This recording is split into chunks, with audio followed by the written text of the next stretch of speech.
Hello, Meoni here with more patch notes for Black Desert Online for you. Today, the 18th of May 2016, reading them so you don't have to.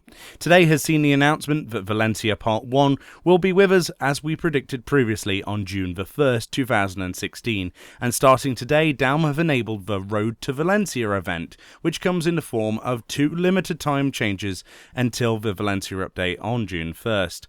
Those are a 30% experience buff that only applies to combat, gathering, processing, cooking, fishing, trading, training, and alchemy, and that all monsters will have a chance to drop blackstones. This is something I thought all monsters could do anyway until I was reminded that some monsters simply do not have blackstones on their loot tables, usually, and this adds those blackstones to their tables temporarily for this event.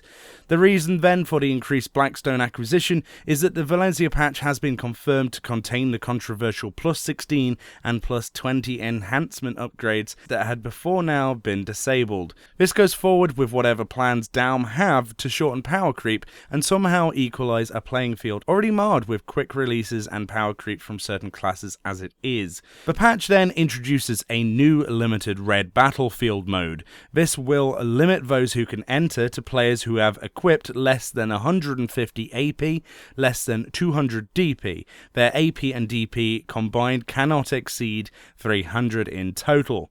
This then is an attempt to balance the red battlefield, and many will argue about the bracketing here, so at least it is a step in the right direction. However, red battlefield is hardly the main focus of the game, and there are many other issues that would need to be taken in consideration to create a resemblance of balance between classes in the open world. In regards to the July the 1st Valencia update, it was confirmed that this patch will see the addition finally of Node and Siege Wars. Siege channels have then been prepared for the upcoming update in July and will take place in Channel 1 of a respective area you'll fight for. For example, the Siege Fat Calfian will be in Calfian Channel 1, etc. A new change to workers allows them to additionally tend to players' farms, as they can currently do in other regional versions of the game, so less running around if you're a budding farmer is potentially good news. Monster news is rather curious today. XP and junk items drop rate for all monsters has been increased, and their HP has been decreased across the board, which comes as a surprise as many monsters are already deemed rather easy to kill, potentially allowing then with the event XP buff to get players caught up to higher levels in preparation for June's patch. New group rewards have been added, which gives Seals of the Hunter for clearing all field bosses and world raid bosses in a group.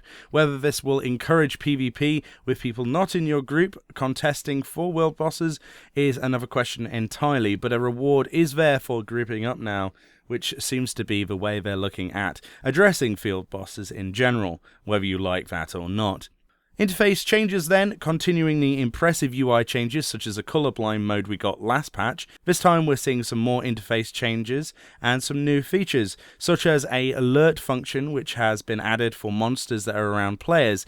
If there are monsters that are stronger than the player within a range of 35 meters and with a level difference of 5 and above, alert messages will be displayed in the minimap on the top right corner. When the player fights monsters which are stronger than they are, a chat message and a black spirit notice will also be displayed. These chat messages will be displayed only one time per minute, but of course you can turn these off in the options menu if you don't want to be spammed.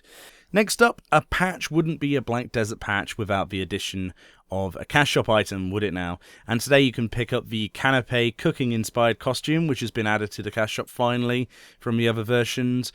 On screen now will be a preview of all of the classes with the costume on from the cash shop window. My favourite is the Berserker, who uses 2 big meat cleavers with cheese graters built into the sides, which look pretty cool. You can take a look at those now. Okay, so now we've got past that, we'll look at the class changes. Today we're going to be simply reading what the notes say, but if you want any more information on any of these notes or any of the content of today's video, you can check the video description for the sources where you can read them in your own leisure. So, sorcerers have had the effective shards of darkness have been changed for all their ranks. When you use 2 shards, the additional AP has been changed from plus 18 to plus 14 for 20 seconds. When you use 3 shards of darkness, the additional AP has been changed from plus 30 to plus 20 for 20 seconds. However, your instant recovery for MP per shard has been changed from 40 to 60. Berserkers have seen a base HP as well as the HP gained per level increase across the board.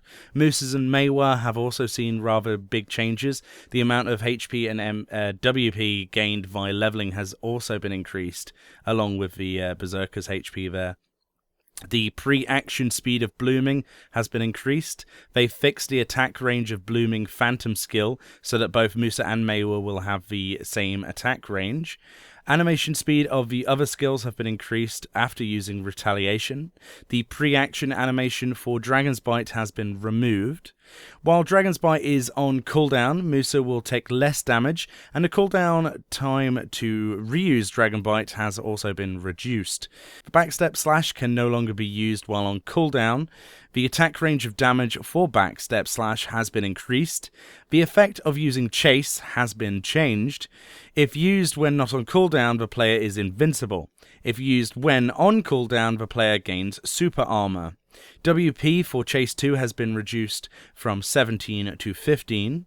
The WP and Endurance has been decreased when using Chase. Rising Storm will have reduced damage when used in the cooldown period. The cooldown time for Rising Storm skill has been reduced, and the cooldown will not be reset if it is used whilst on cooldown. And with that brings today's notes to an end. Thank you very much for watching. Let me know below what you think about July 1st and the Valencia update. Is it too soon? Either way, I'll see you next time.